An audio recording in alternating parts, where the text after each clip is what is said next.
నమస్తే నేను Priya welcome to Ankam news. Venkataramana hills కాలనీలో లడ్డును కైవసం చేసుకున్న రఘుపతి సింహాచలం దంపతులు సాంస్కృతిక కార్యక్రమంలో గెలుపొందిన విద్యార్థులకు బహుమతులు అందచేత ఆటపాటలతో గణేష్ నిమజ్జనం. మేడ్చల్ మల్కాజ్గిరి జిల్లా మెట్పల్లి వెంకటరమణ హిల్స్ కాలనీలో పోచమ్మ ఆలయం వద్ద గణేష్ నిమజ్జనం అంగరంగ వైభవంగా జరుపుకున్నారు. మొట్టమొదటి ఉట్టి సాంస్కృతిక కార్యక్రమాల్లో గెలుపొందిన విద్యార్థులకు బహుమతులు అందించారు. 7 రోజుల నుండి పూజలు అందుకున్న గణేష్ లడ్డు కండువా వేలంపాటలో రఘుపతి సింహాచలం దంపతులు 3,40,116 రూపాయలతో కైవసం చేసుకోగా గణేష్ రెడ్డి దంపతులు 60,000 రూపాయలతో కండువాను సొంతం చేసుకున్నారు.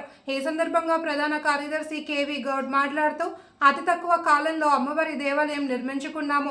నవరాత్రి గణపతి ఉత్సవాలు ఘనంగా జరుపుకున్నాము. ప్రతి ఒక్కరూ భక్తి శ్రద్ధలతో పూజలు అవలంబించుకోవాలన్నారు.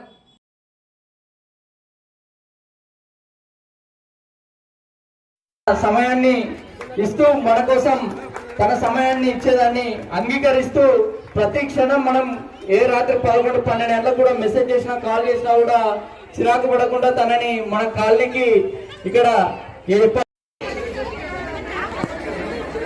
గణపతి నవరాత్రుల్లో భాగంగా ఈనాటి 9వ రోజు మన కాలనీలో ఉద్వాసన పలుకుతూ నిమజ్జనానికి బయలుదేరుతున్న సందర్భంగా మరి ఈ కాలనీ యొక్క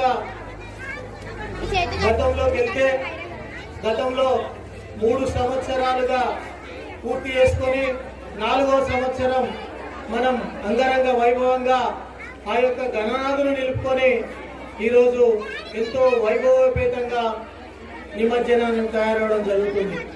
ఇది ఆ రోజుల్లో 2022లో కొత్తగా కాలనీ ఏర్పడిన సందర్భంలో ఆనాడు వినాయక నిరంతర న్యూస్ కోసం ఛానల్ ని సబ్స్క్రైబ్ చేసుకోండి. పక్కనే ఉన్న బెల్ సింబల్ ని క్లిక్ చేయండి. Thank you for watching Ankam news channel.